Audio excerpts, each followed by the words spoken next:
Hola y bienvenidos. Hoy vamos a hacer algo un poco diferente. Sí, hoy tenemos sobre la mesa una pila de documentos que normalmente no se ven. Exacto. Son auditorías energéticas, propuestas técnicas, hasta contratos de suministro para grandes empresas aquí en Perú. Nuestra misión, si la aceptamos, es meternos un poco en la piel de un gerente de operaciones Totalmente. y descifrar cómo logran reducir una de sus mayores pesadillas, la factura de la luz. Vamos a desentrañar esas estrategias que marcan la diferencia. Claro, porque lo que vamos a descubrir es que la energía para una fábrica o un centro de datos no es un servicio simple. No es como el agua, que simplemente abres el grifo y pagas. Para nada.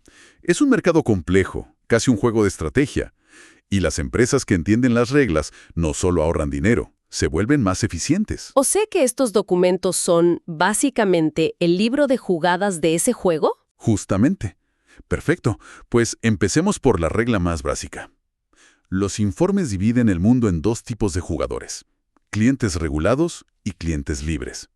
A primera vista suena a que unos tienen más poder que otros. Es así de simple. En esencia, sí. Es la distinción fundamental que lo cambia todo. A ver. Un cliente regulado somos cualquiera de nosotros en nuestras casas o un pequeño comercio. Claro, pagamos una tarifa fija. Una tarifa que fija el Estado a través de Ocinermin. No hay nada que negociar. Pero cuando una empresa supera un cierto umbral de consumo, Que según los papeles es de unos 200 kilovatios. correcto, ahí tiene la opción de convertirse en cliente libre. Y con libre se refieren a que pueden literalmente levantar el teléfono y negociar con las grandes generadoras de energía, nombres como Atria o Enel, que aparecen aquí. Precisamente, pueden negociar precios, plazos, condiciones, todo. Se abre un mercado competitivo. Y ahí es donde cualquier gerente financiero se frota las manos y dice: genial, busco el precio más bajo por megavatio hora y listo. Y ese es el primer error. Puede ser un error garrafal. Entiendo. El instinto es ir a por el titular, el precio más barato. ¿Por qué es una trampa? Porque las generadoras saben que ese es el cebo. El verdadero costo, digamos, está escondido en la letra pequeña. Ajá. Tenemos aquí un informe sobre el Hotel Novotel que lo ilustra muy bien. Se emocionan con una tarifa atractiva, pero no analizan las cláusulas que anulan el ahorro. Como por ejemplo, Por ejemplo, en los papeles de una empresa llamada Saunza, se analiza una cláusula de potencia mínima facturable del 40%. espera, ¿qué significa eso? Que aunque un mes tu fábrica produzca menos y consuma menos, estás obligado a pagar como si hubieras consumido el 40% de tu máximo. Exactamente. Si tienes un mes flojo o una parada por mantenimiento, esa cláusula te puede costar carísimo. Y borra de un plumazo todo el supuesto ahorro. Todo. Otras cláusulas venenosas son las penalidades por terminar el contrato antes de tiempo o condiciones muy rígidas. Un precio bajo puede venir con unas cadenas de oro. O sea que el juego no es encontrar al más barato, sino al que te ofrece el contrato más inteligente y flexible para tu operación. Ahí está la clave. Y cuando se hace bien, el impacto es brutal. ¿Tienes algún caso que lo demuestre? El caso más espectacular en estos documentos es el de la textilera Netalco. Ajá. Un informe de liquidación muestra que en febrero de 2019, tras cambiarse a un nuevo contrato de cliente libre, lograron un ahorro del 33.5%. ¡Wow!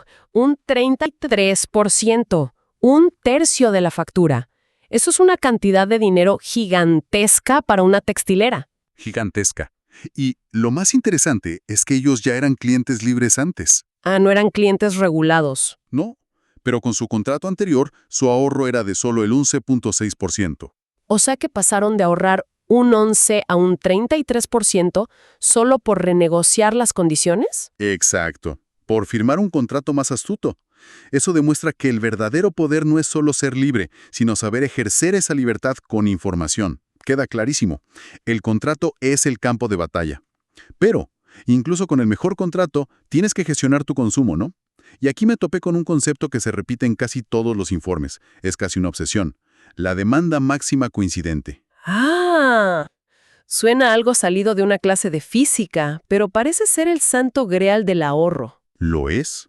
Es el concepto más importante y a la vez el más antiintuitivo de todo este mundo. A ver, explícamelo. Si el contrato es el campo de batalla, la demanda máxima coincidente es la batalla decisiva. Ocurre una vez al mes y define gran parte del resultado. ¿Cómo que una vez al mes? Mira, tu factura tiene dos grandes componentes. La energía que consumes, medida en kilovatios hora. Ok, eso es el volumen total. Y la potencia, que es como el derecho a usar una cantidad máxima de energía en un momento dado. Para los clientes libres, el costo de la potencia no se basa en el pico de consumo de tu propia fábrica. ¿No? Entonces, ¿en qué se basa? Se basa en cuánta energía está consumiendo tu fábrica en el preciso instante en que todo el sistema eléctrico del país alcanza su pico de consumo mensual. Un momento, a ver si lo entiendo.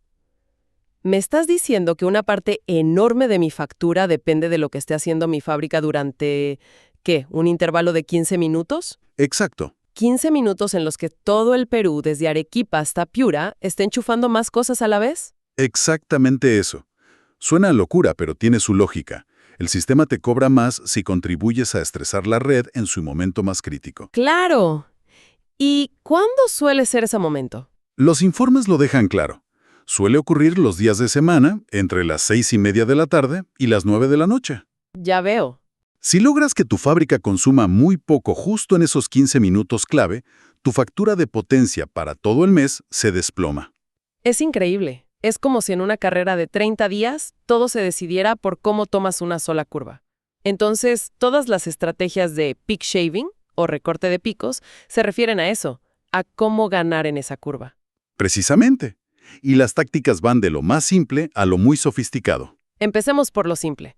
Pura gestión de la producción. Un informe para Saonza lo recomienda. Analizan los datos históricos y concluyen que los picos del sistema son más probables los martes, miércoles y jueves por la noche. ¿Y la recomendación es? Programen los turnos y el mantenimiento para que esas noches la fábrica esté operando al mínimo indispensable. Pero, ¿no es tremendamente ineficiente parar la producción? Me imagino que el costo de tener las máquinas y el personal parados puede ser mayor que el ahorro. Es un cálculo que cada empresa debe hacer, sin duda. Pero no siempre es parar por completo. A veces es suficiente con detener los procesos más intensivos, como un horno o un compresor grande, solo durante esa ventana. Es un ejercicio de optimización, claro. ¿Y la segunda táctica? Mencionaste que había otras más. De fuerza bruta. Sí, usar generadores diésel de respaldo. Ah. Un análisis para Netalco, la misma del contrato exitoso, evalúa esta opción. La idea es que cuando se acerca la hora crítica, apagan su conexión a la red pública. ¿Y encienden su propio generador? Exacto. Encienden su grupo electrógeno diésel. Para el medidor de la red es como si la fábrica hubiera desaparecido. Su demanda es cero. Espera un segundo. Encender un generador diésel, con todo lo que hablamos de sostenibilidad y huella de carbono, ¿las empresas realmente hacen eso? Suena a una solución del siglo pasado. Es una pregunta excelente y muy pertinente. Y sí, desde un punto de vista ambiental es un paso atrás. Totalmente. Pero estos informes son documentos de ingeniería y economía puras, y los números fríos a menudo dicen que quemar diésel 1 o 2 horas al mes es mucho más barato que pagar el cargo de potencia máxima. Es un cálculo pragmático, entiendo. Aunque, un poco desalentador. Lo es, pero esto nos lleva directamente a la tercera opción, la que mira al futuro. Me imagino que te refieres a las baterías. La solución limpia, ¿correcto? Los sistemas de almacenamiento de energía en baterías, o BESS. La idea es la misma, desconectarse de la red durante el pico, pero en lugar de un generador, usas energía almacenada en baterías de litio. Y un estudio para la empresa Matritec analiza justamente esto, ¿no? Supongo que concluye que es la mejor opción. Pues, aquí viene una de las sorpresas más interesantes de todos estos documentos. ¿Ah, sí? El estudio concluye que para Matritec, el proyecto de las baterías por sí solo no es rentable. ¿Cómo que no? La inversión era de $450,000. El análisis calculó un periodo de recuperación de 6 años y medio y una tasa interna de retorno, una TIR, del 8.64%. ¿Y eso es bueno o malo? Para la empresa era malo. Su política interna exigía que cualquier proyecto de este tipo tuviera una TIR mínima del 10%. Así que, a pesar de ser la solución más elegante y limpia, la descartaron porque los números no cuadraban. Exacto. Y esto es un cable a tierra fundamental. La tecnología puede existir, pero su viabilidad económica depende de cada caso. Ese es un dato clave. No todo lo que brille es oro. Ok, hemos hablado de contratos y de gestionar el tiempo de consumo. Pero estos son informes de ingeniería, y me llamó la atención que hablan mucho de la calidad de la energía. Absolutamente. Como si hubiera electricidad buena y mala. Y es otro frente de ahorro importantísimo. ¿Cuáles son los problemas más comunes? Los documentos revelan dos problemas técnicos recurrentes. El primero es la famosa energía reactiva. Suena complicado. La mejor analogía es pensar en la electricidad como un vaso de cerveza. Me gusta esa analogía. La energía activa es el líquido, la que realmente hace el trabajo. La energía reactiva es la espuma. Ya veo. Ocupa espacio, pero no sirve para nada. Exacto. Sobrecarga el sistema, pero no produce trabajo útil. Y supongo que te imaginas qué pasa, ¿no? ¿Que la compañía eléctrica te cobra por el vaso entero? Espuma incluida. Peor aún, te penaliza por generar demasiada espuma. Y el informe de Comesa lo cuantifica. Casi 50,000 soles al año solo en penalidades por este concepto. ¡Wow! ¿Y tiene solución? Sí, y es relativamente sencilla. Instalar bancos de condensadores. En la práctica, eliminan esa espuma. La inversión se paga sola muy rápido. Bien, eliminar la espuma. ¿Y cuál es el segundo problema técnico? Las distorsiones armónicas. Si la electricidad fuera música fluyendo por un cable, Ajá. las distorsiones armónicas serían como un ruido agudo y constante, una interferencia sobre la melodía principal. Y ese ruido eléctrico debe ser muy dañino para equipos sensibles. Es una pesadilla para industrias que dependen de la electrónica de precisión como un centro de datos. Es su mayor temor, me imagino. Y de hecho, tenemos un estudio para Equinix, uno de los operadores de centros de datos más grandes del mundo. Detectaron este problema. ¿Qué lo causaba? Descubrieron que los grandes sistemas de aire acondicionado, cruciales para mantener los servidores fríos, estaban generando una cantidad enorme de estas distorsiones. Y ese ruido se filtraba a los circuitos de los servidores.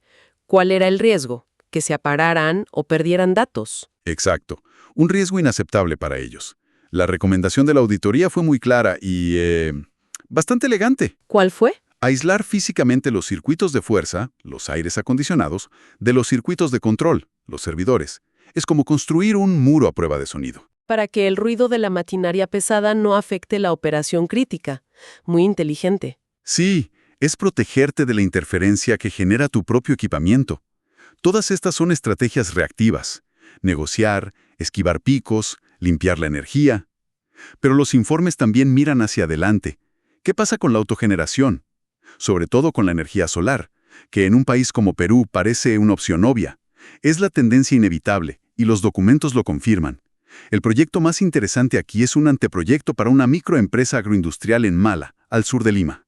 ¿Qué proponen? La implementación de una microred renovable híbrida. Eso suena muy del futuro. ¿Cómo funciona? Es un sistema que integra tres elementos. Primero, paneles solares en el techo, que generan electricidad gratis durante el día. Para el autoconsumo, claro. Segundo, un banco de baterías para almacenar la energía solar que sobra. Y tercero, un inversor inteligente que es el cerebro que gestiona todo. Y veo la conexión.